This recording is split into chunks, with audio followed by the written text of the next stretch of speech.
কোনে কেনেকৈ কি প্লেন কৰিলে সেইটো মই নাজানো। খালি আমাৰ 19 তাৰিখে আমাৰ এখন ইয়াক্ট এখন লৈ পেলাই সাগৰলৈ যাব, তাতে সাঁতুৰিম কিবা কৰিম সেইটো প্লেন নাছিল।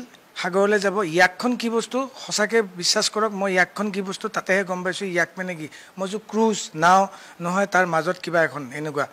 গ'লোঁ, তাতে গ'লোঁ এটা জেগালৈকে, লৈ গ'ল তেওঁলোকে পানীত। ইয়াকখনত চবেই ফূৰ্তি কৰি গৈছে, 15জনমান মানুহ আছে, চব একেলগে গ'ল। আমাৰ মেনেজমেণ্ট টিমো আছে, চব আছে। জুবিন দাৰ নিজৰ কাজিন ব্ৰাদাৰজনো আছে, মই আছোঁ। মইতো এজ এ মিউজিচিয়ান হিচাপে গৈছিলোঁ তাত। দাদা য'ত যাব মই তাত যাব লাগিব। মোক যেনেকৈ ক'ব, মোক যদি মেনেজমেণ্টে কয় যে আপোনাৰ এইটোত আহিব নালাগে, সেনেকৈ মই থাকি যাম। মোৰ হোটেলো কেতিয়াবা বেলেগ হয়, এইটোত কৈছে যাব লাগিব। গৈছোঁ, যোৱাৰ পিছত তাতে এটা জেগাত যাই পোৱাৰ পিছত তাতে লাইফ জেকেট পিন্ধি পানীত নামিব দিয়া গৈছিল। মানে কোনে কোনে এক্টিভিটিছ কৰিব। মই সাগৰৰ পানীত সঁচাকৈ কওক, মোৰ কোনো আজিলৈকে মোক চাগে দেখা নাই কোনেও মই ক'ৰবাত চুইমিং কৰি ভিডিঅ' দিয়া কিবা দিয়া। মই চুইমাৰ নহয়, দাদাই মোক শিকাই দিছিল 10 বছৰ আগতে হোটেল এখনত বেংগলোৰৰ। সেইটো মানে জাষ্ট পানীত চুইমিং পুল এটাত যদি নামো অকণমান টাইম উপঙি থাকিব পৰাকৈ শিকাই দিছিল। চবে ক'লে ইয়াত লাইফ জেকেট পিন্ধি এইটো বৰ ভাল লাগে, এইটো এটা এনজয় কৰা। দাদাই নিজেই কৈছে, তোক মই শিকাইছিলোঁ ন চুইমিং, নাম এবাৰ। চবেই ক'লে যেতিয়া মই সেইটো আৰু নামিয়ে দিওঁ। চবেই নামিছে, মই নামিছোঁ। আপোনালোকে ফাৰ্ষ্ট যদি ভিডিঅ' এটা ওলাইছিল দেখিছে, তাতে অৰেঞ্জ কালাৰ এখন বিচনা টাইপৰ ফ্ল'টিং বেড এখন আছিল, সেইখন বেডৰ ওপৰত মই বহি আছিলোঁ। মই মানে তাতে নামি যায় জাপ মাৰা, মোৰ চাগে জাপ মাৰা ভিডিঅ' ক'তো আপোনালোকে দেখা নাই, মোক যোনে ভিডিঅ'টোত চাইছে। তো মই জাপ মাৰিব পৰা সাহসখিনি মোৰ নাই। সেই ফ্ল'টিংখনত মই বহি আছিলোঁ, দাদাই জাপ মাৰি দিলে তাত জেকেট পিন্ধি। মাৰি দিওঁতে দাদাই সাঁতুৰিছে, মই চাই আছোঁ। দাদাই সাঁতুৰি আহি পেলাই এখন ৰাউণ্ড কিবা বোট এখন থাকে, তাতে এনেকৈ ধৰিছে। সেইখন বোটত কোনো মানুহে উঠিব নোৱাৰে, মানে পানীৰ পৰা তাতে ৱেটটো কিবা হেৰি হৈ যায়। এনেকৈ কৰোঁতে উল্টি গ'ল। উল্টি যাওঁতে বহুতে লিখিছে উল্টাকৈ যে এনেকৈ শুই দিলে, তেতিয়াই জুবিন গাৰ্গৰ কিবা এটা হ'ল, চবেই চাই আছে, একো কৰা নাই। সঁচাকৈ চাই আছোঁ। দাদাই তেতিয়া কৈ আছে যে সেইখিনি জেগাত কি কৈ আছিল কোনেও শুনা নাই। দাদাই কৈছে কি এনেকৈ শুই থাকিও ভাল লাগে পানীত, সাগৰৰ পানীতে তলৰ পৰা উঠাই দিয়ে।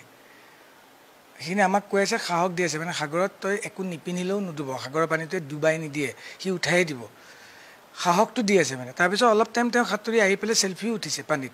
উঠি আহিল তেওঁ ওপৰলৈ। উঠি অহাৰ পিছত মই এবাৰ এনেই ফ্লটিং কৰি কৰি গৈ আছোঁ।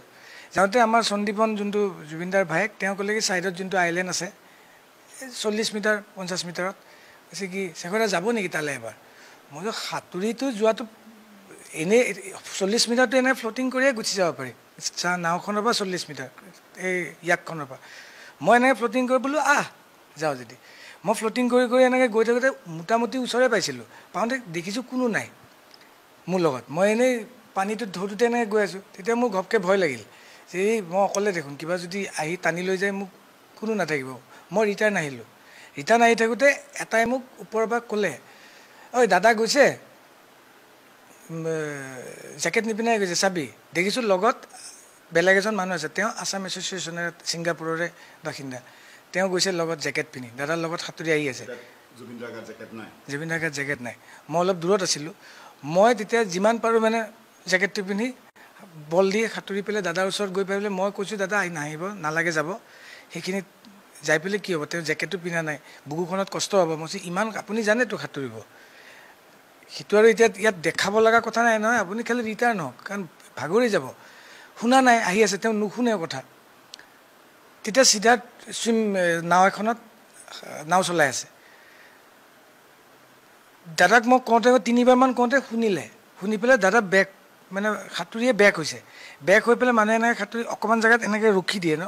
সেইখিনি টাইমত মানে মানুহে কিবা যে সাঁতুৰি থাকিলে, এতিয়া যদি যোনে সাঁতোৰা জানে তেওঁলোকে গম পাব যে ডাইৰেক্ট সাঁতুৰি থাকিলে অকণমান এনি টাইম কৰি নাথাকে, অকণমান টাইম এনেকৈ ফ্ল'ট কৰে, তাৰপিছত আকৌ সাঁতোৰে। সেই অকণমান টাইম ফ্ল'ট কৰাৰ নিচিনা কৰোঁতে মই বোলো কি এইটো ৰেষ্ট টাইপ চাগে, ডুবি যোৱা নাই, মুখখন খালি তললৈ এনেকৈ দিছে। 1 ছেকেণ্ডতকৈ বেছি হোৱাৰ কাৰণে মই তলৰ পৰা ধৰি, মইতো গাৰ্ডটো পিন্ধিয়ে আছোঁ, তলৰ পৰা ধৰি উঠাই দিলোঁ দাদাক। মানে বুকুখনত ধৰি মূৰটো এনেকৈ উঠাই দিছোঁ, মানুহটোতো ডুবি যোৱা নাই।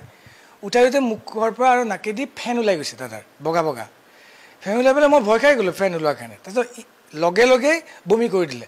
বমি কৰি দিওঁতে বমিটো বিয়েৰ গোন্ধাইছে আৰু য়েল্ল' কালাৰ অলপ ওলাইছে। মানে এইটো তাৰ আগত কিবা চিকেন নে কিবা 1 পিচ খাইছিল, পৰ্ক নে চিকেন কিবা 1 পিচ খাইছিল, সেইটো মিক্স হৈ ওলাই গ'ল চাগে। মই ভাবিলোঁ কি এতিয়া মানুহে যে চৰচৰণি খায় কেতিয়াবা হয়, এইটো ওলাই, এতিয়া চাগে ক্লিয়াৰ হ'ব। ক্লিয়াৰ হ'ল, মই ভাবিলোঁ অ'কে ক্লিয়াৰ হ'ব। দাঙি যে ধৰি আছোঁ, ওপৰৰ পৰা কোনোবাই কৈছে অ'কে লগ তুমি ধৰিব পাৰিলা মই কৈছোঁ অ'কে অ'কে মই ধৰিব পাৰিলোঁ দাদাক মই অ'কে বুলি কৈছোঁ মানে ধৰিব পাৰিলা মই কৈছোঁ ধৰিব পাৰিলোঁ কিন্তু ধৰিছোঁ যদি দাদাৰ যোনটো এফৰ্ট থাকিব লাগে ন মানুহ এজনক মই উঠাই দিছোঁ পানীখনততো ইমান ৱেটত কোনেও কাকো দাঙিব নোৱাৰে চব এনেকৈ এনেকৈ থাকে দাদাৰ কিন্তু এফৰ্টটো নাই মানে যোনফালে হালি যায় সিফালে মূৰটো পেলাই দিয়ে ইফালে মূৰটো পেলাই দিয়ে তেতিয়া মই চিঞৰ দিলোঁ বোলো মই ৰাখিব পৰা নাই তেতিয়া ক্ৰুজ হেৰিখনৰ ইয়াকখনৰ পাইলট যোনজন মাষ্টাৰ পাইলট তেওঁ জাপ মাৰি দিলে তেতিয়া সিদ্ধাৰ্থটো আহিলে অহাৰ পিছত তেওঁ ধৰিলে 10 ছেকেণ্ডত আহি পাই গৈছে ইয়াকৰ পাইলটজন এবাৰ দাঙি এখন বোট আছিল বোটখনৰ ওপৰত উঠাই ল'লে দাদাক বোটখনৰ ওপৰত উঠাই এতিয়া ওখ হ'ল সিদ্ধাৰ্থ আৰু সন্দীপন দাদাৰ ভায়েকজন তেওঁলোকে এনেকৈ মূৰটো ধৰিছে পানীত নপৰাকৈ আমাক অলপ ছাইড হ'ব দিলে বিকজ গোটেইকেইটাই ধৰি বোটখন আগুৱাই নাযায় তেওঁ সোনকালে নিবলৈ ইয়াকখনলৈ তাতে মই ৰখি গ'লোঁ বোটখনলৈ লৈ গ'ল দাদাক নি পেলাই উঠাইছে মই তাৰপিছত গৈ পালোঁ মই ইমানলৈকে পানীত ষ্টেপটোত বাকীখিনি মোৰ ওপৰত দাদাক ভৰিখন মই ঘঁহি আছোঁ আৰু ইয়াকৰ পাইলটজনে CPRটো দি আছে বুকুত চেঞ্চ নাই CPRটো দি আছে আৰু সন্দীপনে মুখেদি যে এনেকৈ কিবা পাম্প কৰি দিয়ে যে সেইটো কৰি আছে সেইটো 15-10 মিনিটমান দিওঁতে আমাৰ পুলিচৰ গাড়ী এম্বুলেঞ্চ পানীৰ মাজতে তেওঁলোক আহিল তাৰপিছত 15-10 মিনিট যে কৈছে ইয়াতখন যে আছিল ইয়াততে তাৰপৰা মুভ কৰা নাই ইয়াকৰ ড্ৰাইভাৰজনে কৰি আছে ন পাইলটজনে তাৰপিছত এওঁলোক যেতিয়া আহিল 10 মিনিটমান আৰু 10-15 মিনিট তেওঁলোক এই মেডিকেল ছাপৰ্টখিনি আহিল টিম আহিল পুলিচ আহিল আহোঁতে তেওঁলোকে দাদাক উঠাই লৈ যোৱা কথা আছিল মানে তেওঁলোকৰ মানে ক্ৰুজখনত কিন্তু ইয়াতে যিহেতু সমান জেগাত বহাই থৈছে তাতেই তেওঁলোকে আকৌ CPR দিয়া আৰম্ভ কৰিছে নতুন মেডিকেল টিমটোৱে তেতিয়া মানে তেতিয়া ড্ৰাইভাৰজনক ক'লে যে তুমি যাই পেলাই এখন চলোৱা কিবা পৰ্ট এটা দেখাই দিলে মানে আমি যোনটো পৰ্টৰ পৰা গৈছোঁ সেইটো পৰ্টৰ পৰা অলপ দূৰ হয় সেইকাৰণে ওচৰতে নিয়াৰ বাই পৰ্ট এটালৈ যাব সেইটো কাৰণে চাগে কৈছে কিন্তু সেইখিনি টাইমত কি কৈছে কোনে কাক ফোন কৰিছে মূৰত সেইখিনি টাইমত কাণেদিও শুনা নাই একো নাই খালি গম পাই আছোঁ ইহঁতে এইটোৱে দিছে মেডিকেল টিমটোৱে CPR দিছে আৰু সন্দীপনক মুখেদি এইটো দিব দিছে কাৰণ সন্দীপনে ক'লে যে মই পুলিচ অফিচাৰ মই জানো তেতিয়া কৈছে কি আপুনি মুখেদি এইটো টানি দিয়ক সি 100 টাইমছৰ ওপৰত দিছে আৰু সেইখিনি জেগাৰ পৰা আমি পাৰলৈ মানে পৰ্টটোলৈ আহোঁতে নিয়াৰ এবাউট আধা ঘণ্টাতকৈ বেছি লাগিছে CPR দি আছে এই মুখেদি এইটো ইনেল মাজে মাজে পানী টাইপ অলপ ওলাই দাদাৰ মই ভৰি মালিচে কৰি আছোঁ গৰম কৰিবলৈ কিন্তু মই মাজে মাজে চাই আছোঁ আঙুলিটো দাদাৰ টিপি দিলে মানুহ এনেকৈ টিপি দিলে ৰঙা হয় আকৌ বগা হয় আকৌ ৰঙা হৈ যায়তো দাদা সেইখিনি টাইমত নীলা হৈ আছে আঙুলিটো হাতৰ ভৰি আঙুলিটো নীলা নাকটো দেখিছোঁ নীলা হৈ গৈছে এইখিনি মই কৈছোঁ কি হৈ আছে মই মহামৃত্যুঞ্জয় মন্ত্ৰৰ পৰা যিমান আছে মই এইখিনি তাত মাতি আছোঁ আৰু মোক কৰিব পৰা একো নাই মই খালি ভৰিখন মালিচ কৰি আছোঁ মোক কৈছে ভৰিখন ঠাণ্ডা হ'ব নিদিবা গৰম কৰি আছোঁ মই কৈছোঁ কি হয় দাদা ঘূৰি আহিবতো দাদা এতিয়া ঘূৰি আহিব মই চকুটো মুদি মন্ত্ৰটো মাতি আছোঁ কোনোবাই ভাবিছে ই কিয় এইবিলাক চিঞৰি আছে মোৰ দেউতাই শিকাই দিয়া মোৰ সাহস সেইটোৱে যে মানুহৰ বিপদত হনুমান চালিচাখন মহামৃত্যুঞ্জয় মন্ত্ৰটো মাতিবি মোৰ আৰু কৰিব পৰা একো নাই মোৰ হাতত সেইটোৱে কৰি আছিলোঁ মই দাদাক চোৱা নাই খালি মই ভাবি আছোঁ মোৰ যদি কিবা এটা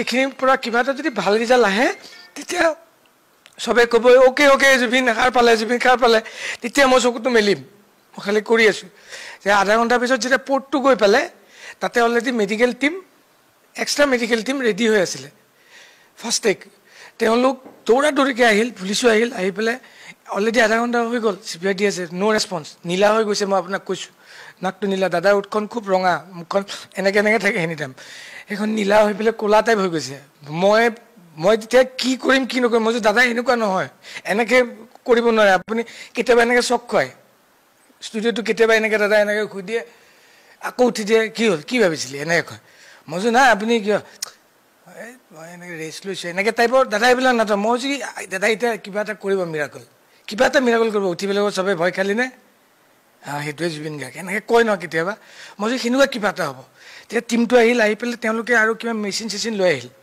আহি পেলাই বুকুত লগাই দিছে চেলাইন কিবা দিছে তেওঁলোকে আধা ঘণ্টামান জুৰি আমাক কিন্তু তেতিয়া তাৰ পৰা আঁতৰাই দিছে পুলিচে এটা এৰিয়া দি দিছে তাতে চবকে কোনো মুভ নকৰিব ইয়াত থাকক মোৰ গাত একো নাই কাপোৰ মই সেনেকৈয়ে ৰখি থাকিলোঁ খালি পেণ্টটো আছে চুইমিং কষ্টিউমো নাই চুইমিং কষ্টিউম থাকি পেলাই চুইমিং কষ্টিউম তাতে যাই পেলাই মই যে সাঁতুৰিম তাৰ কাৰণে প্ৰিপেয়াৰ নহয় মই যে চুইমিং কষ্টিউম লৈ যাম যিটো হাফ পেণ্ট আছে সেইটোৱে পিন্ধি আছোঁ তেওঁলোকে আধা ঘণ্টাৰ পিছত দাদাক এনেকৈ দাঙি আকৌ হেৰিলৈ লৈ গ'ল,